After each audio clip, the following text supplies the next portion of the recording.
ಜೈ ಶ್ರೀರಾಮ್ ರೀ ಎಲ್ಲರಿಗೂ. ಪ್ರತಿ ದಿವಸ ನಮಗೊಂದು ಹೊಸ ಅಪಾರ್ಚುನಿಟಿ ಇದ್ದಂಗೆ ರೀ. ಅದ್ರದ್ದು ನಾವು ಸರಿಯಾದ ಉಪಯೋಗ ತೊಗೋಬೇಕ್ರಿ. ನಾವಾತು, ನಮ್ಮ ಕೆಲಸ ಆತು, ನಮ್ಮ ಗುರಿ ಆತು, ಇದನ್ನು ಬಿಟ್ರೆ ಬೇರೆ ಅದ್ರ ಬಗ್ಗೆನೂ ತಲೆ ಕೆಡಿಸ್ಕೊಳಕ್ಕೆ ಹೋಗ್ಬಾರ್ದು ರೀ. ಹಿಂದೆ ಮಾತಾಡೋರು ಭಾಳ ಮಂದಿ ಇರ್ತಾರೆ ರೀ. ಯಾಕಂದ್ರೆ ಅವ್ರ ಜೀವನದೊಳಗೆ ಹಿಂದೆ ಮಾತಾಡೋಕೆ ಹುಟ್ಟಿರ್ತಾರೆ ರೀ. ಲೇಟ್ ಆಗಿತ್ತು, ಅದಕ್ಕೆ ನಂದು ಒಬ್ಬಕ್ಕನೇ ಗೆಳತಿ ಬಂದಿದ್ದೇಳ್ರಿ. ಮನೆಗೆ ಬಂದು ಫ್ರೆಶ್ ಆಗಿ ಜಳಕ ಮಾಡಿ ಸೀದಾ ಮಾಡಿ ಮೇಲೆ ಬಂದು ಯೋಗಾಸನ ಮಾಡಿದೆ.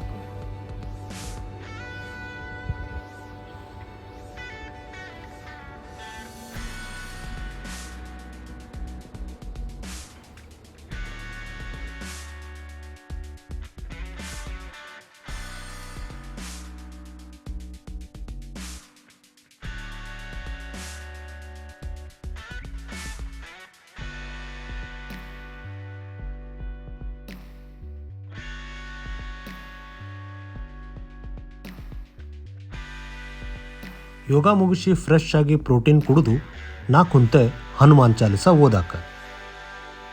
ಇದು ನಂದು ಮಧ್ಯಾಹ್ನದ ಲಂಚ್ ನೋಡ್ರಪ್ಪ. ಇಡ್ಲಿ ಸಾಂಬಾರ್ ಚಟ್ನಿ, ಮಸ್ತ್ ಹೊಟ್ಟೆ ತುಂಬ ಇಡ್ಲಿ ಸಾಂಬಾರ್ ಚಟ್ನಿ ತಿಂದು ನಾ ಕುಂತೆ ಒಂದು ತಾಸು ಮೆಡಿಟೇಷನ್ ಮಾಡಕ್ಕೆ. ಎಲ್ಲ ಕೆಲಸ ಮುಗಿಸ್ಕೊಂಡು ಸಂಜೆಗೆ ಹನುಮಪ್ಪನ ಗುಡಿಗೆ ಬಂದೆ. ಎಲ್ಲರಿಗೂ ಒಳ್ಳೇದಾಗಲಿ ಅಂತ ಬೇಡ್ಕೊಂಡು ಈವ್ನಿಂಗ್ ವರ್ಕೌಟ್ ಮಾಡಕ್ಕೆ ನಮ್ಮ ಮನೆ ಮಾಡಿ ಮೇಲೆ ಬಂದೆ.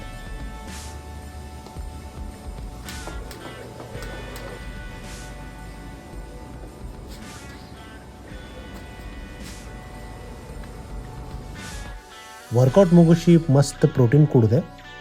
ಡಿನ್ನರ್ದಾಗ ಇವತ್ತು ಬೀನ್ಸ್ ಗ್ರೇವಿ ಮತ್ತು ರೊಟ್ಟಿ ತಿಂದೆ ರೀ. ಮಸ್ತ್ ಹೊಟ್ಟೆ ತುಂಬ ಊಟ ಮಾಡಿ ನಾ ಕುಂತೆ ಭಗವದ್ಗೀತೆ ಓದಾಕ. ಇಲ್ಲಿ ಕೃಷ್ಣ ಪರಮಾತ್ಮ ಹೇಳ್ತಾರ, ನಾನು ಭೂಮಿಯ ಮೂಲ ಪರಿಮಳ, ನಾನು ಅಗ್ನಿಯಲ್ಲಿ ತೇಜಸ್ಸು, ಎಲ್ಲ ಜೀವಿಗಳಲ್ಲಿ ನಾನೇ ಜೀವ, ಎಲ್ಲ ತಪಸ್ವಿಗಳ ತಪಸ್ಸು ನಾನೇ. ಇವತ್ತಿನ ನೀರಿನ ಟಾಸ್ಕ್ ಮುಗಿಸಿ ನಾ ಕುಂತೆ ಇವತ್ತಿನ 2ನೇ ಮೆಡಿಟೇಷನ್ ಮಾಡಕ್ಕೆ. ಇಲ್ಲಿಗೆ ಡೇ 35 ಮುಗಿತ್ರಿ. ಎಲ್ಲರಿಗೂ ಶುಭರಾತ್ರಿ.